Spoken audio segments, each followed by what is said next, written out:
L'atelier d'usinage est un endroit intéressant et stimulant, mais il n'en demeure pas moins que c'est un endroit excessivement dangereux. Il est important de suivre à la lettre les consignes et les règles de sécurité présentées par votre professeur. C'est excessivement important. Bonjour, la vidéo d'aujourd'hui porte sur la différenciation des aciers.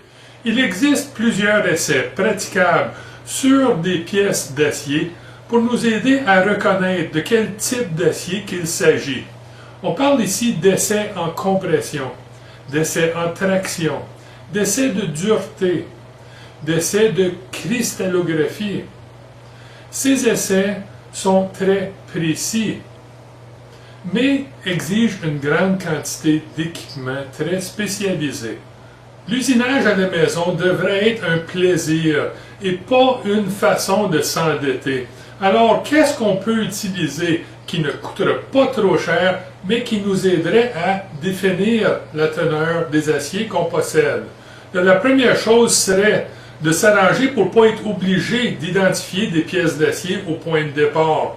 Donc, lorsque vous vous procurez une barre d'acier brut, assurez-vous de l'identifier correctement dès le début et à plusieurs endroits le long de la barre pour qu'il soit facile d'identifier même les petites pièces qui resteront à la fin. Là, ça semble un peu normal et naturel comme façon de faire, mais vous seriez surpris combien de fois que quelqu'un identifie une barre d'acier sur ses extrémités pour ensuite couper ses extrémités et ne plus savoir ce que le reste de la barre était. Il faut se rappeler que l'acier a une longue durée de vie et que votre mémoire en a beaucoup moins. Alors, identifiez la barre avec une méthode qui va durer longtemps. Vous ne voulez pas que l'écriture ou la couleur que vous y affixez disparaisse après quelques mois. Nos mains, nos yeux, notre nez et nos oreilles, une petite bille de verre, un aimant, une lime et une rectifieuse sur pied sont les équipements et les atouts qu'on va utiliser dans les essais que je veux démontrer. Le premier essai que je vais présenter est un essai d'étincelage. C'est un essai qui est facile à pratiquer à la maison. On a besoin, pour la pratiquer, d'une rectifieuse sur pied, en bonne condition, et d'une variété de pièces d'acier connues, et évidemment, la pièce d'acier inconnue. Alors, allons voir à quoi ressemble un essai par étincelage. Si, après l'inspection visuelle de la pièce, vous êtes encore incertain en ce qui a trait à sa teneur, vous pouvez effectuer un essai de comparaison d'étincelles. Là, effectuer un essai de comparaison d'étincelles est relativement simple. Tout ce qu'on a à faire, c'est de comparer les étincelles produites sur une rectifieuse sur pied à partir d'une pièce d'essai connue aux étincelles qu'on obtiendra de notre pièce qu'on essaie de définir. L'essai est relativement simple, mais il exige beaucoup de préparation. Dans mon cas, j'ai préparé 5 éprouvettes. Une pièce d'acier à bas niveau de carbone, une pièce d'acier alliée à moyen niveau de carbone, une pièce d'acier à outils, une pièce d'acier à usinage rapide et une pièce d'acier inoxydable. Je peux maintenant comparer les étincelles que ces pièces-là produiront à la pièce que je veux définir. Vous avez peut-être remarqué, en rectifiant des pièces d'acier sur une meuleuse, que différents types d'acier produisent différents types d'étincelles. Ce qu'on cherche ici, c'est des particularités telles que la longueur des étincelles. Est-ce que l'étincelle produite fait le tour complet de la meule? La couleur de l'étincelle. Est-ce que l'étincelle est blanche, orange ou rouge? On regarde également la trajectoire de l'étincelle.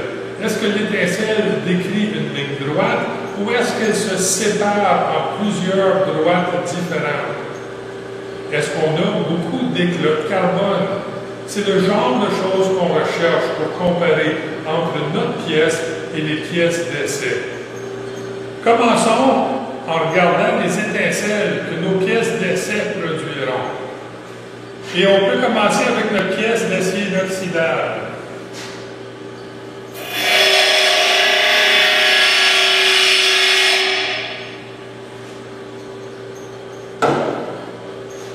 Et maintenant, notre pièce d'acier à usinage rapide.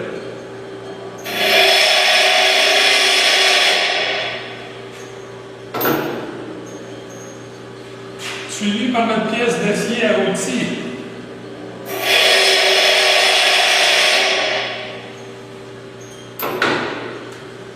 Notre pièce d'acier à moins niveau de carbone, qui est un acier allié.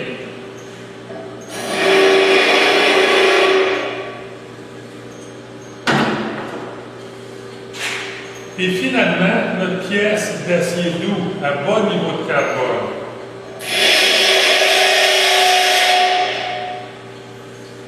On remarque qu'il y a une grande variance dans les étincelles. On peut maintenant regarder la pièce pour laquelle on effectue l'essai, celle qu'on veut définir.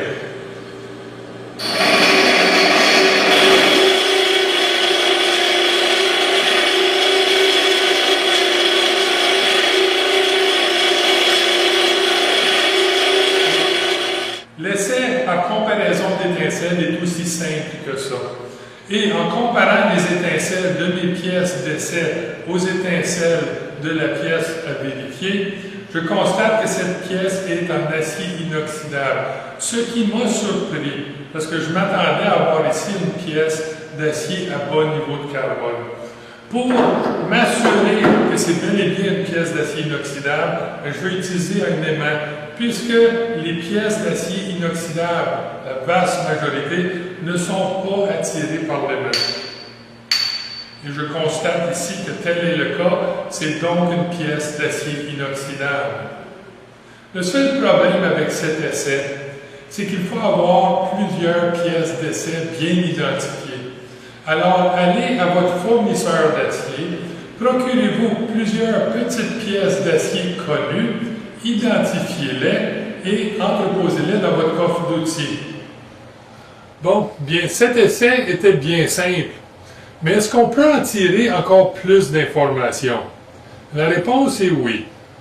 Lors de l'essai qu'on vient d'effectuer, on a vu qu'on pouvait utiliser nos yeux pour comparer les étincelles d'une pièce à une autre.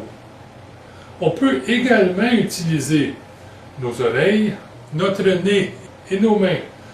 Là, si vous portez particulièrement attention à l'odeur qui est dégagée par une action de rectification d'un acier, vous allez remarquer que l'odeur d'un acier à un autre change. La différence la plus marquée serait de comparer l'odeur produite par une pièce d'acier ordinaire à très haut niveau de carbone à une pièce d'acier ordinaire de bas niveau de carbone. Vous allez découvrir que le niveau de carbone influence grandement l'odeur produite et qu'une pièce qui a un haut niveau de carbone a une odeur très forte, presque envahissante. Vérifier l'odeur produite lors d'une opération de rectification, ça exige beaucoup d'expérience. Mais si vous faites attention à l'odeur lors de rectification, évidemment, à la longue, vous allez commencer à pouvoir reconnaître différents types d'acier juste par leur odeur. La dernière chose qu'on peut comparer lors d'un essai par étincelle, c'est le son. Puis pour ça, on va utiliser nos oreilles et nos doigts. Là, le son, c'est une vibration. Alors, cette vibration qui est captée par nos oreilles peut également être ressentie par nos doigts. On peut utiliser le son, puisque chaque type d'acier produit un son légèrement différent lorsqu'il est rectifié. De ces essais de comparaison d'étincelles ne peuvent pas faire facilement la différence entre deux alliages qui sont presque identiques. Mais ils sont très pratiques pour différencier des grandes familles d'acier. Il est très facile avec un essai d'étincelles de différencier des aciers ordinaires au carbone, des aciers alliés, des aciers à outils et des aciers inoxydables. Également, on peut définir avec assez de précision si l'acier qu'on a est un bas moyen ou haut niveau de carbone. Une fois qu'on a défini quelle grande famille d'acier qu'on avait entre nos mains, bien, il faudrait se poser la question, est-ce que cet acier-là est trempé ou non? Si on veut définir la dureté approximative d'un acier, bien, on peut utiliser notre fameuse petite bille de verre et une lime. Allons voir comment on peut utiliser ces outils-là pour nous donner une bonne idée de la dureté d'un acier. Une méthode simple et plus dispendieuse pour nous indiquer la dureté d'un acier serait de se fabriquer un petit scléroscope. Les scléroscopes nous indiquent la dureté des matériaux par la hauteur du rebondissement d'une bille. Dans notre cas, notre fameuse bille de verre. Pour nous aider à contrôler la bille, j'utilise un petit cylindre de plastique transparent que j'ai gradué de façon grossière.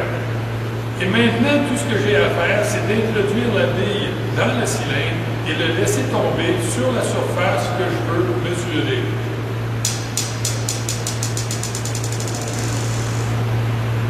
Pour cet essai, j'ai choisi 4 pièces. Une pièce d'aluminium, une pièce d'acier non trempé, une pièce d'acier trempé à moyen niveau de carbone et une pièce d'acier trempé à haut niveau de carbone. La dureté de mes pièces d'essai devrait aller de plutôt mou à très dur. Ce que je devrais remarquer, c'est que sur la pièce la plus molle, donc la pièce d'aluminium, je devrais avoir un rebondissement plutôt court. Et sur la pièce la plus dure, donc l'acier à outils, je devrais avoir le plus haut des rebondissements. Portez également attention au nombre de rebondissements et au son du rebondissement. Alors, allons-y.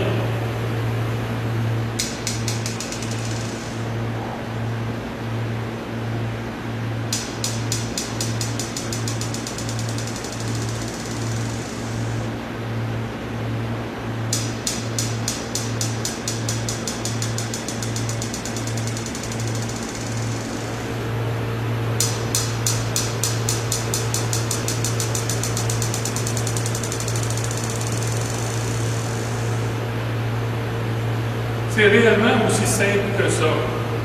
J'ai vu, entendu et compté que mes pièces vont de assez mou à très dur, alors que je progresse vers l'acier à outils trempé.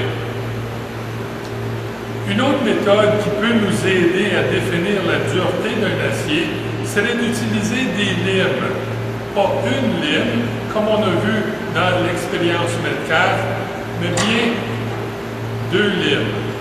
Une lime à dentition fine et une lime à dentition grossière. Le fonctionnement est simple. Une lime avec une dentition très fine coupe aisément des matières douces. Une lime à dentition grossière le fait également.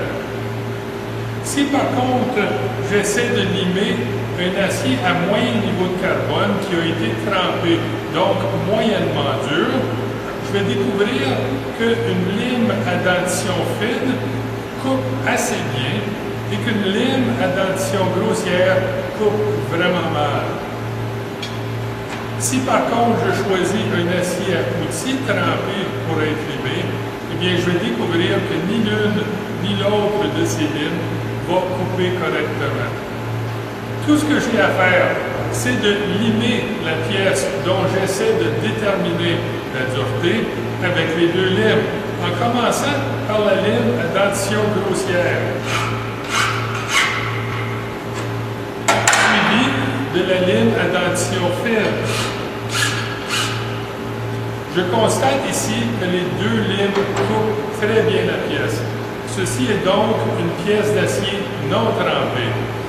Je vais donc reprendre l'essai avec une pièce d'acier différente, en commençant avec la lime à dentition grossière, suivie de la lime à dentition fine. Je constate que le son a changé que la lime à dentition grossière n'a pas bien coupé la pièce, mais que la lime à dentition fine a quand même bien mordu sur la pièce. Ceci est donc une pièce d'acier à moyen niveau de carbone, trempée, donc moyennement dure. Je peux maintenant reprendre l'essai une troisième fois avec une nouvelle pièce, en commençant encore une fois avec la lime à dentition grossière, suivie par une lime à dentition fine.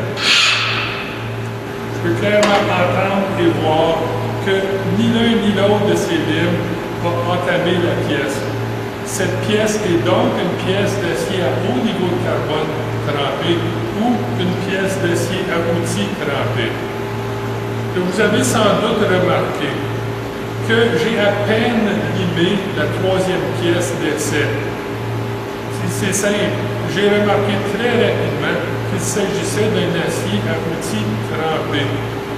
Si j'essaie de limer la pièce plusieurs fois ou sur des longues distances, tout ce que je vais accomplir, c'est de démolir mes limes. Cet essai est aussi simple que ça. Petite suggestion, n'utilisez pas vos meilleures limes pour l'effectuer.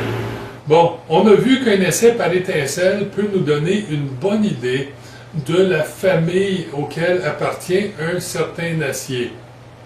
On s'est fabriqué un petit scléroscope maison et on a vu comment utiliser des limes pour définir avec assez de précision la dureté d'une pièce d'acier. Est-ce qu'il y a autre chose qu'on peut utiliser pour nous aider à connaître encore un peu plus notre type d'acier? Et la réponse est oui. Ce que je n'ai pas présenté encore est probablement la méthode la plus évidente et la première que je devrais utiliser lorsque je veux définir le type d'acier que j'ai. Je parle ici d'une inspection méthodique visuelle. Là, la méthode la plus simple pour apprendre à effectuer des vérifications visuelles méthodiques, c'est d'effectuer des vérifications. Alors, dirigeons-nous vers le marbre et effectuons quelques vérifications visuelles d'acier. Bon, on se retrouve au marbre pour regarder une sélection de différents types d'acier. Là, je ne veux pas rendre ça plus mystérieux que c'est, donc je vais tout de suite au début indiquer qu'est-ce qu'on a sur la table. Tout à fait à l'arrière, on a une pièce d'acier structurel, ce qu'on appelle communément ici du fer-angle. Parallèle au fer-angle, mais juste au devant, on a trois pièces d'acier à outil. En avant de ça, on a une sélection d'acier à bas niveau de carbone. Ici, on a vu des aciers doux. À côté de ça, on a une sélection d'acier à moyen niveau de carbone. Et finalement, tout à fait en avant ici, on a une pièce d'acier inoxydable. Donc, commençons avec ce qui est le plus évident. La pièce au fond en arrière, celle-là ici, le fer-angle, est une pièce d'acier structurel. C'est invariablement de l'acier doux. On a toujours, ou presque toujours, une apparence écaillée noire et des formes qui sont très prononcées. Là, le prochain groupe qu'on va regarder sont les aciers à outils. Les aciers à outils se présentent sous forme de barres relativement courtes, 3 à 4 pieds de long maximum normalement. Les aciers à outils ont un fini qui est brillant, argenté, clair, un très beau fini. Ils ont ce fini, pas parce que c'est la nature de cet acier-là, mais parce que les manufacturiers veulent que ces aciers aient une belle apparence, puisque ce sont des aciers qui sont très dispendieux. Le fait que ces barres aient un fini très brillant est une bonne indication que ces aciers sont des aciers à outils. La prochaine famille sont les aciers doux. Les aciers doux sont disponibles dans une grande variété de formes et en barres allant jusqu'à 20 pieds de long. L'apparence des aciers doux est généralement une apparence d'acier laminé à froid. c'est-à-dire une pièce dont la surface est grise et mate, mais pas du tout sale. Le prochain groupe est le groupe des aciers à moyen niveau de carbone, et c'est de loin le groupe le plus difficile à identifier visuellement. Certains aciers à moyen niveau de carbone sont laminés à chaud et présentent une surface noire et écaillée, similaire à celui d'une pièce d'acier structurel. D'autres types d'acier à moyen niveau de carbone sont laminés à froid et présentent une surface qui ressemble à la surface des aciers doux. Encore d'autres types d'acier à moyen niveau de carbone de bonne qualité ont un fini rectifié qui ressemble en bien des points au fini des aciers à outils. La dernière pièce à la main ici est notre pièce d'acier inoxydable. Elle a un fini très propre et argenté, mais elle a un fini qui est drôlement bas. Drôle parce qu'on aurait l'impression que pour le fini qu'on a, on devrait avoir une couleur beaucoup plus claire et luisante. Quand je vois une belle pièce bien finie, qui est très argentée et qui a une apparence mate, je suspecte fortement que c'est un acier inoxydable. Et j'essaie tout de suite de le démontrer pour vérifier si ce l'est ou non. Et ainsi, on est obligé de me poser beaucoup plus de questions. Là, il n'y a aucun essai spécifique qu'on a vu qui va nous donner une réponse définitive sur quel genre d'acier qu'on a. Il va falloir combiner des essais pour obtenir une forte probabilité de savoir quel type d'acier qu'on a entre nos mains. En réalité, la meilleure façon de savoir avec certitude le contenu de l'acier qu'on a est de faire affaire avec un commerçant réputable et de bien identifier chaque barre d'acier que l'on achète.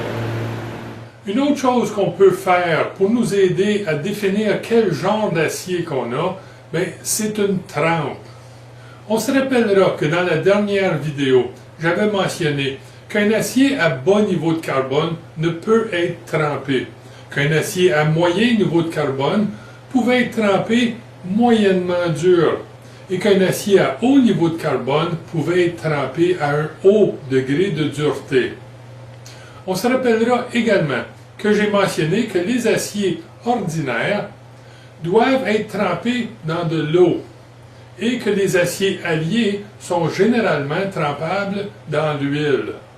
La raison étant qu'un acier au carbone ordinaire requiert un énorme choc thermique et que la plupart des aciers alliés au carbone peuvent tremper même avec un choc beaucoup plus doux.